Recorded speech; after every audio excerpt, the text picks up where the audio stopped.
다이어트라고 하는 건요, 빨리 살을 빼고 싶고 주사를 맞으면 한 번에 빠진다든가 이런 거 원하는 게 있잖아요. 지금까지 성공한 사례가 하나도 없습니다. 40대 50대 이후에 걷는 것들도 운동이라고 인식이 되니까 많이 걷기를 하세요. 걷는 것도 필요합니다. 이거 살 빼는 거 좋은데 효율적으로 살을 빼는 게 다이어트가 목적이라고 한다면 걷는 것만으로는 부족한 경우가 있어요. 그러면은 살을 빼기 위해서 압도적으로 중요한 거, 효과가 있는 거는,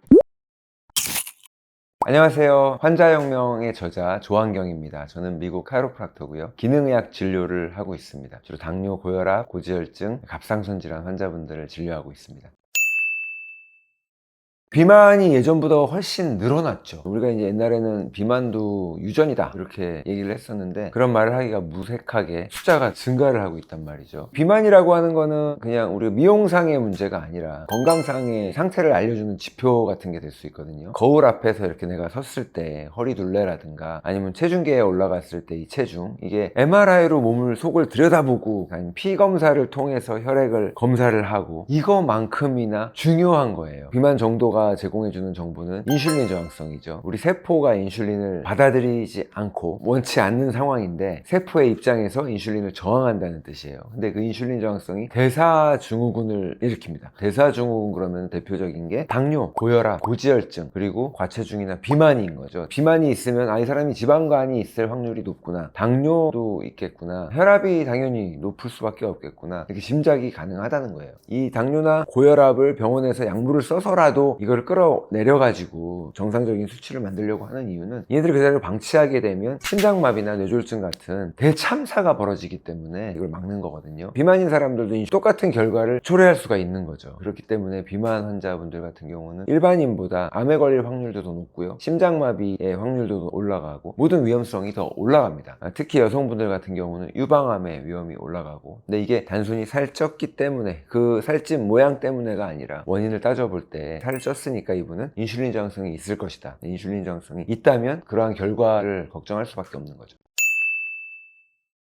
나이가 들면 살이 붙죠. 나이살이라 그래서. 특히 복부 지방 위주로 붙고, 병원에 갔더니 병원에서 선생님이 당뇨 전 단계입니다, 아니면 콜레스테롤이 높기 때문에 운동하셔야 될 것 같습니다, 운동해 봅시다, 한 달 후에 볼게요, 그리고 운동을 처방을 해줬어요. 그러니까 약간 각성이 돼서 살도 빼고 싶고 건강에 대한 경각심이 생겨서 운동을 좀 해봐야겠다, 그러고 이제 운동을 막 시작해요. 근데 평생 운동을 안 하던 분이, 주로 이제 여성분들 40, 50대 갑자기 운동을 하면서 줌바를 끊는다든가 PT를 끊는다든가 이런 프로그램이 있잖아요. 그러니까 그런 걸 가서 하게 되면 45분, 50분씩 운동을 하게 되는 거죠. 힘이 든데도 중간에 포기하지 않고 끝까지 막 그걸 했어요. 그러면 본인 스스로는 뿌듯하고 칭찬을 해주겠죠. 근데 하지만 우리 몸 입장에서는 오히려 더 건강이 안 좋아지고 살이 오히려 안 빠지는 경우가 있거든요. 이거는 대사에 문제가 있는 건데, 우리가 살을 빼려 그러면은 칼로리만 생각을 하기 때문에, 내가 이를 악물고 열심히 운동을 해서 조금이라도 칼로리를 더 태웠으니까 될 것이다, 결과가 있을 것이다 라고 생각하는데, 그렇지 않다는 거예요. 우리가 하루 종일 2000칼로리를 태운다고 치면 그 중에 80%는 그냥 기초대사량입니다. 아무것도 안 하고 숨만 쉬고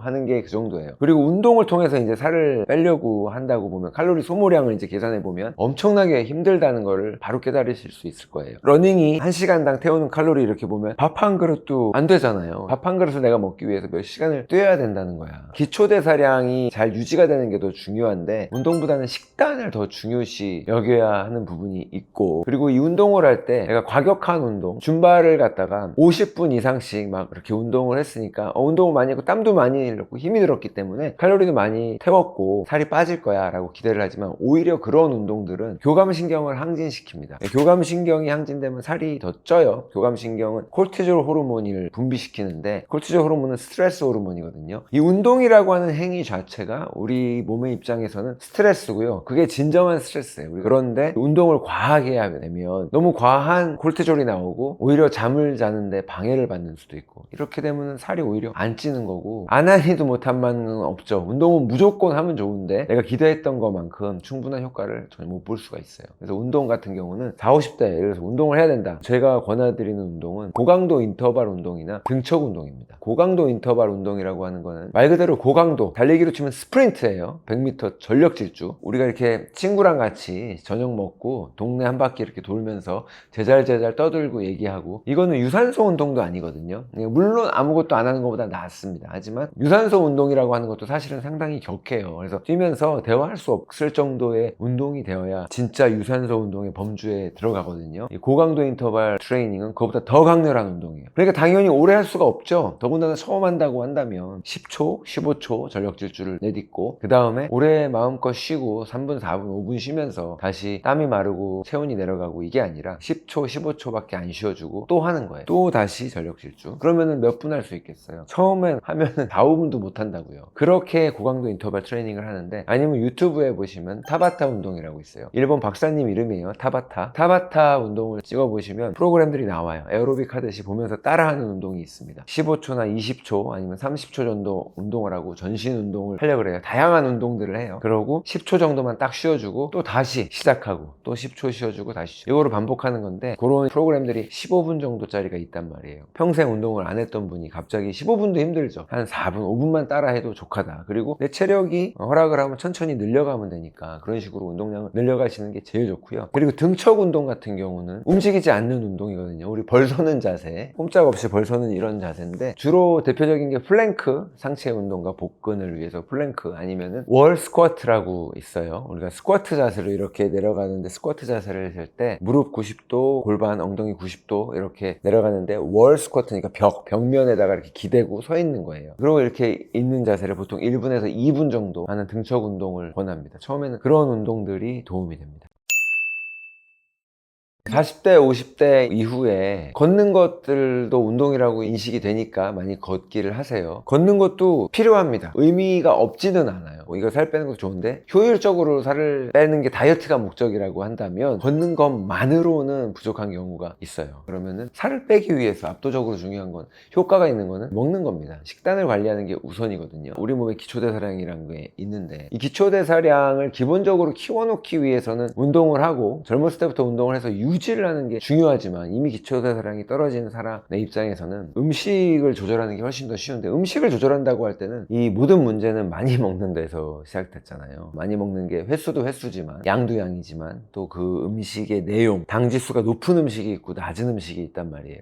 당지수가 높은 음식의 위주를 현대인은 많이 먹을 수밖에 없거든요. 우리가 먹는 음식에서 70%가 탄수화물이고, 그 중에서도 상당 부분이 단순당이기 때문에 엄청난 양의 인슐린이 쏟아져 나와서 해결을 해야만 되는 그런 입장이잖아요. 그래서 이걸 되돌릴 수 있는 방법은 그거를 자각을 하고 안 먹으면 되는 거죠. 결국 많이 먹었으니까. 그래서 이 먹는 내용을 바꿔야 되는데, 제가 가장 손쉽게, 그리고 비용이 들지 않고 누구나 할 수 있고 또 안전하게 해보시라고 권해드리는 게 간헐적 단식이에요. 보통 16대 8 이렇게 하루에서 16시간 안 먹고 8시간 먹고 이렇게 생각들을 하시잖아요. 간단하게 생각하면 이제 그렇게 접근을 하시면 되는데, 사실 간헐적 단식이라고 하는 거는 이제 단식도 아니에요. 단식이라고 하기도 민망하니까 간헐적이란 말이 붙은 건데, 핵심은 공복 시간입니다. 공복 시간 동안에 일어나는 일들이, 이제 칼로리의 소모가 적어지니까 우리 몸은 지방을 연소하기도 하고 태우기도 하고, 이런 현상들이 일어나야 되니까 긴 시간을 안 먹어주는 시간이 필요한 거거든요. 기본적으로 16대 8이라고 하는 이유는 16시간이 돼야 비로소 지방의 연소도 일어나고, 이게 또 쉽거든요. 내가 저녁을 먹고 밤에 잠을 자고 아침에 일어나서 아침을 한 끼를 안 먹고 기다렸다가 점심을 먹게 되면 그럼 16시간이 되는 거예요. 보통 저녁을 먹고 잠을 자고 일어나서 아침만 먹어도 12시간 단식은 얼추 할 수 있죠. 늦게 야식을 먹는다든가 뭐 그러지만 않는다면. 그래서 아침 한 끼만 거르는 걸로도 16시간 단식이 쉽게 되고, 뭐 일찍 일어나서 생활하시는 분 같으면 저녁을 안 먹고 그냥 주무시고 일어나서 아침을 드셔도 마찬가지로 16시간을 확보하는 거는 상대적으로 어렵지 않거든요. 근데 대사증후군이 내가 심하고 인슐린 저항성이 심해서 이 혈당이 잘 조절이 안 되는 분 같은 경우, 아니면 당뇨 약을 먹고 있는 분 같은 경우에는 혈당이 떨어질 수가 있죠. 식은땀 나고 어지럽다 그러고 힘들어할 수가 있는데, 처음부터 16시간에 집중할 필요는 없는 거죠. 그냥 내가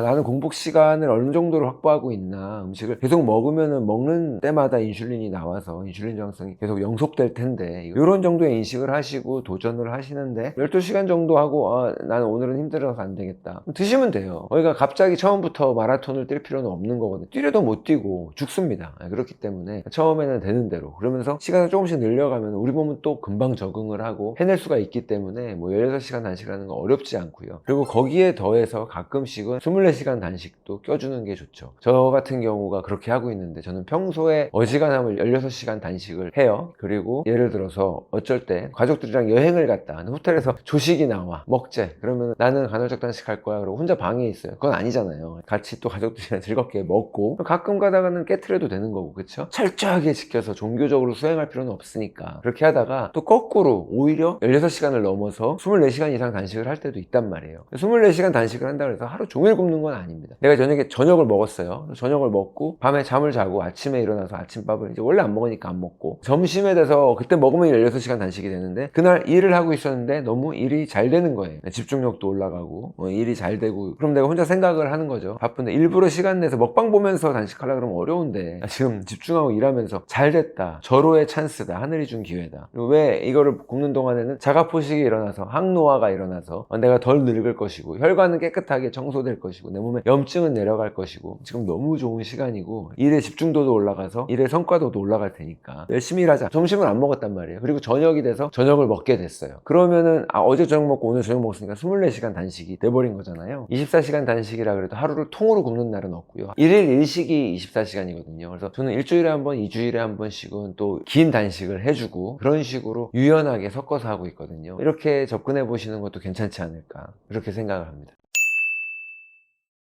저희 환자분 같은 경우에 남자분이에요. 이분은 비만이었어요. 비만이었는데 당뇨 있었고, 몸에 염증, 건선으로 피부 문제가 있었어요. 딴 거 한 거 없었어요. 진짜 간헐적 단식이랑, 간헐적 단식의 중요한 게 식단이거든요. 끝나고 나서 뭘 먹냐가 더 중요해요. 사람들은 이제 시간만, 16시간만 지키고 나면 그거를 해냈다는 성취감에 자기 보상 심리가 생겨가지고, 끝나고 나서 다 했다, 뭐 마라톤 완주하고 나서 뭐 먹듯이 다 끝났다 그러고, 너무 먹고 싶었던 게 있을 거 아니에요. 그러니까 라면을 먹는다든가 탕후루를 먹는다든가 이런데, 그렇게 당지수가 갑자기 높은 음식을 먹어가지고 혈당을 확 끌어올리고 나면 당연히 이건 안 하니만도 못한, 안 한 것보단 낫겠죠. 근데 정말 원하는 효과를 전혀 볼 수 없는, 오히려 인슐린이 분비가 너무 과도해져서 혈당이 이렇게 너를 뛰게 떨어졌다 올라갔다, 우리가 원하는 건 그게 아니거든요. 항상 잔잔한 혈당을 원하는 건데, 극과 극을 달리는 혈당을 얻게 되니까 그런 경우는 별로 좋지가 않습니다. 그래서 그 남자분들 같은 경우는 이제 식사를 할 때도 탄수화물을 최대한 줄이고 단순당 줄이고, 사실은 가공식품 그냥 끊으라고 얘기했어요. 최대한 자연식으로 먹고, 그래서 이분은 뭐 샐러드 싸서 먹고, 고기 먹고, 소고기 위주로 먹고, 그리고 달걀 많이 먹었어요. 그리고 저는 봄브로스도 많이 권하거든요. 한국말로 하면 사골이죠. 근데 봄브로스는 이제 뼈만 고하는 게 아니라 야채나 이런 것들을 넣어가지고 콜라겐이나 미네랄이 되게 풍부한데, 혈당을 막 끌어올리지 않으면서 단식을 깨기에 되게 이상적인 음식 중에 하나죠. 달걀도 노른자의 영양소가 더 많기 때문에, 달걀, 노른자, 흰자가 아니라 노른자입니다. 소고기 뭐 이런 것들 위주로 식단을 하고, 불과 올해 반년도 안 걸렸어요. 6개월도 채 되기 전에 본인이 불편했던 건선이나 이런 염증 반응들이, 염증 증상들이 사라져가지고 되게 수월하고 편하다 그랬고, 당연히 허리가 이렇게 들어가는 것도 보이죠. 눈에 띄기 시작하면서 바로 보이니까, 본인이 또 거울을 보고 체중계에 올라갔을 때 동기부여가 된단 말이에요. 더 열심히 하고 싶은 마음이 있으니까, 철저히 하게 되니까 당연히 체중도 6개월에 걸쳐서 20kg 정도를 감량을 했고, 당연히 인슐린이나 뭐 당뇨나 이런 것들, 고혈압, 고지혈증 이런 것들은 다 정상 수치가 나왔어요. 다이어트를 정복하기 위해서는 음식으로 조절하는 것도 당연히 그거는 기본이 되지만, 모든 식단이나 이런 거를 내가 완벽하게 하고 있는데도 불구하고 살도 안 빠지고 당뇨도 개선이 안 되고, 뭐야 전혀 효과가 없다고 하는 분들이 있을 수가 있거든요. 그 또 다른 원인은요, 스트레스입니다. 간과하면 안 되는 원인 중에 하나가 스트레스예요. 스트레스라고 하는 거는 우리 몸이 뭔가를 엑스트라로 더 해야 되는 상황이에요. 육체적인 스트레스가 진짜 스트레스고, 아까 운동이 정말 스트레스라고 말씀을 드렸는데, 운동 말고 우리는 정신적인 스트레스를 현대인들은 많이 받죠. 우리 몸에서 스트레스 반응이 나타나요. 제일 먼저 에피네프린, 스트레스 호르몬들이 순간적으로 나오고, 그리고 조금 지나면 콜티졸 호르몬이 또 나옵니다. 콜티졸 호르몬도 스트레스 호르몬이에요. 현대인들은 이 스트레스를 계속 받죠. 이게 가족 문제가 됐든, 남편이 속을 썩이든, 돈 문제가 됐든, 직장에서 누가 나를 너무 괴롭혀가지고 힘이 들든, 잔잔한 스트레스를 계속 받으니까 이 호랑이가 쫓아와서 내가 사느냐 죽느냐 압도적인 스트레스도 아니라 정말 짜증이 나는데 어쩔 수 없는 이 잔잔한 스트레스를 받으니까 콜티졸이 계속 지속적으로 나오면서 혈당을 계속 끌어올리는 상황이 되는 거예요. 자, 그럼 이렇게 되면 음식을 아무리 철저하게 먹고 심지어 굶어도 혈당이 오르는 거죠. 그러니까 당뇨병을 굶고도 걸릴 수가 있는 거예요. 다이어트 한다고 거기다가 더 안 먹었어. 그랬더니 오히려 영양소만 결핍이 생겼는데 비타민 B군이 모자라면 당뇨가 심해질 수 있고 당뇨병이 생길 수 있거든요.